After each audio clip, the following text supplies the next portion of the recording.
Bienvenue Stop Invest, la chaîne des top d'investissement. Ici, on parle essentiellement d'entreprises de qualité. Avons-nous l'opportunité d'investissement sur Amgen? C'est la question à laquelle on va essayer de répondre en se basant sur les états financiers de la compagnie. Je rappelle que ceci représente uniquement mon point de vue et non un conseil d'investissement. Et comme d'habitude, je me réserve le droit de me tromper. Donc, nous avons une demande ici spéciale d'un de nos abonnés Top Premium. Donc, sur Top Premium, vous pouvez demander ici les analyses quantitatives de n'importe quelle entreprise. Et également, je vous partage deux entreprises qui sont sous-évaluées mensuellement. D'accord? Et on fait le suivi. Ça ne veut pas dire que je présente juste l'entreprise aujourd'hui, on n'en parle plus du tout. Non, on fait également le suivi mois après mois. Bon, pas mois après mois, au moins 2 fois par an pour voir si la thèse d'analyse de départ tient toujours la route. Donc, on en discute. Ça ne veut pas dire que non, j'achète directement. Non, ça veut juste dire que je présente une entreprise qui pourrait être sous-évaluée et toi, de ton côté, tu continues à faire tes propres recherches. Et si tu as des questions, tu peux me les poser parce que je partage également ma note d'analyse fondamentale ici. Donc, où au moins j'ai fait l'effort de chercher 2 ou 3 éléments qui pourraient être intéressants et pourquoi est-ce que je pense que cette entreprise est sous-évaluée, pas juste sur le plan quantitatif. OK?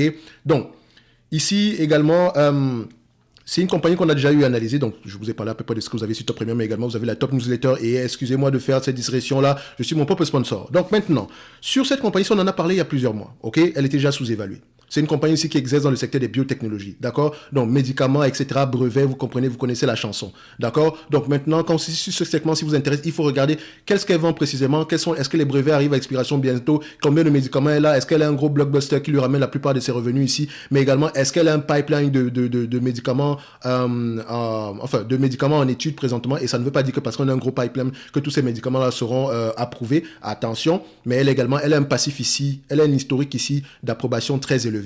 D'accord, ce qui pourrait être intéressant pour Amgen. Donc, quand je vais l'analyser en date d'aujourd'hui, je vais passer par l'outil FastGraph. On va le faire totalement sur FastGraph parce que je pense que c'est possible. Avant de le faire, déjà, j'ai vérifié ici sur Amgen, sur Coifin, parce que ne vous inquiétez pas, j'utilise quand même encore Coifin ici aujourd'hui. C'est juste que je voulais tester l'outil FastGraph ici parce que ça me permet, comme le nom l'indique, FastGraph. On peut faire une analyse assez rapide ici, mais toujours regarder le revenu, la marge de revenu, les bénéfices nets, etc. parce que ça nous permet de poser les bonnes questions. Par exemple, ici, je vais dire, OK, on a une croissance des revenus ici. Je peux voir ici que c'est une croissance ici. Voilà. Est-ce qu'elle est par acquisition ou bien de manière organique? Il faut vérifier. C'est un mix des deux. Donc, on a fait une grosse acquisition ici, donc on pourrait avoir un impact sur les revenus à ce niveau-ci. OK? Donc, on regarde à peu près cet ensemble de choses-là. Mais on va se limiter à FastGraph ici aujourd'hui. Donc, sur FastGraph, je viens sur Amgen.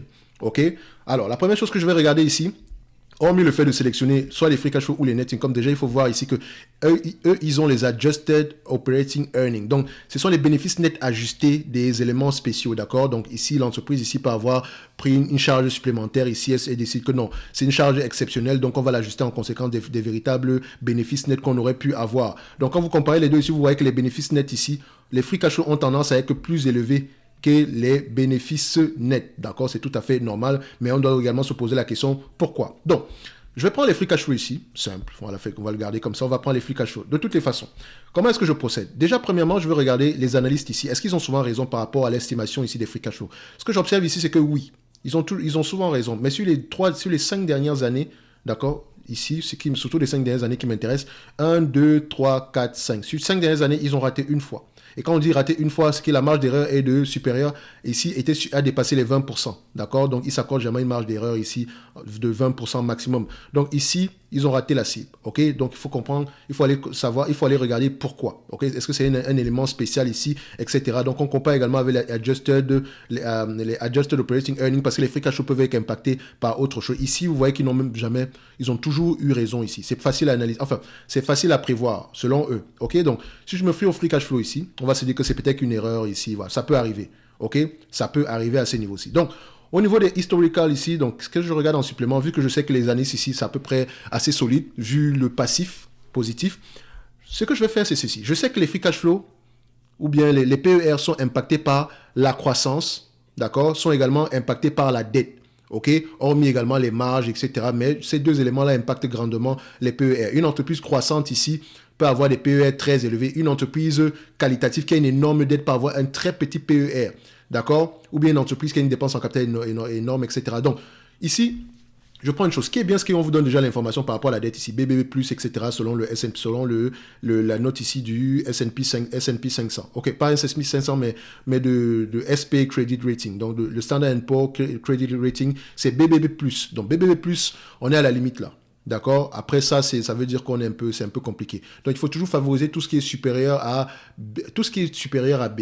D'accord? On va le laisser comme ça parce qu'il y a des C. À partir de C, c'est pas du tout la peine de regarder. OK? Même si parfois à BB, c'est un peu compliqué. Mais bref, ça reste ici une note comme une autre. De toute façon, vous allez regarder la dette nette sur EBITDA, etc.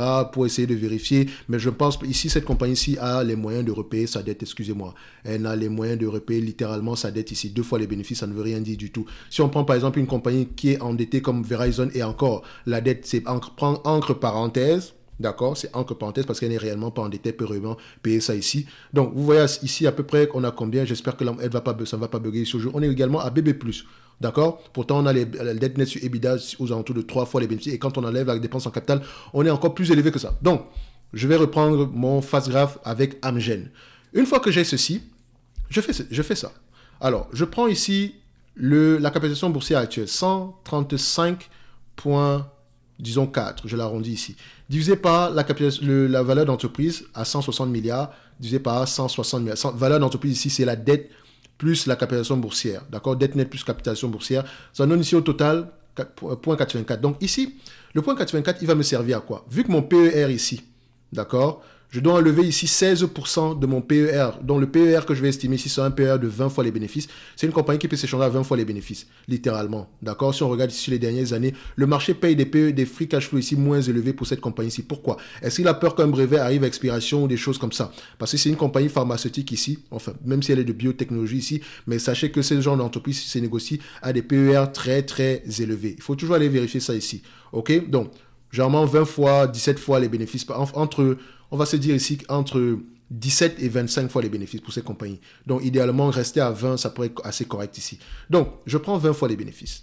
Multiplié par le 84 ici, je vais le multiplier par 20 fois les bénéfices. Ça veut dire ici qu'aujourd'hui, mon PER sera de 17. Donc, je prendrai plutôt un PER de 17. Si ce chiffre-ci, je le calcule et qu'il me donne peut-être moins de 10, disons, admettons qu'on avait 0,5 ici, d'accord? Donc, on avait ici la dette ici représentait presque notre capitalisation boursière ici. Donc, on aurait pu peut-être eu ici quelque chose autour de 0,5. Donc, ça veut dire que ça aurait eu un impact ici négatif, enfin, plus que négatif sur notre PER ici. Donc, on aurait enlevé 50% du PER. Donc, 20 fois, on aurait eu 10 fois ici. Donc, à 10 fois les bénéfices, ça aurait été correct ici. Donc, je n'aurais pas payé plus de 10 fois les bénéfices en prenant en considération la dette ici. Ça serait resté, enfin, on aurait eu la même réponse ici si vous passiez par ce que j'ai l'habitude de prendre ici en considération quand je fais mes analyses, ok? C'est la même chose. Vous allez voir plus ou moins une marge d'erreur de 20% ici, d'accord? So, je prends 17. Vu que les analystes ont d'habitude d'avoir raison sur cette compagnie-ci, d'accord? Alors, je prends par rapport au free cash flow. Les analystes s'attendent ici à des free cash flows en tout de 19,23 en 2023. Donc, 19,23 par action. Donc, je fais fois 19,23. On arrive ici à combien? 326 $ l'action. On me vend cette entreprise à combien? À 253 $ l'action. Donc, en date d'aujourd'hui, cette entreprise pourrait être sous-évaluée. OK? Sous-évaluée. Donc, on a trouvé combien ici? On a trouvé 326. On va mettre à 327 ici. On l'arrondit à 327. 327. OK. Je l'ai pris à 327. Également, je peux le regarder d'une autre façon. Regardez ceci. Nous avons une entreprise ici qui est censée vous distribuer à peu près, 19,23%, 19,23 $ par action, divisé par le prix actuel qui est de 253. On va mettre 253, 254 ici. D'accord? Si elle vous reverse ici la totalité des bénéfices nets prévus en 2023 ici, en dividende, ou bien la totalité des free cash flow en dividende, vous aurez un rendement de combien? Vous êtes vous demandé de penser en termes de rendement, vous aurez un rendement de 7,57%. 7,57% de rendement. Donc, le free cash flow, le dividende actuel ici, il est safe.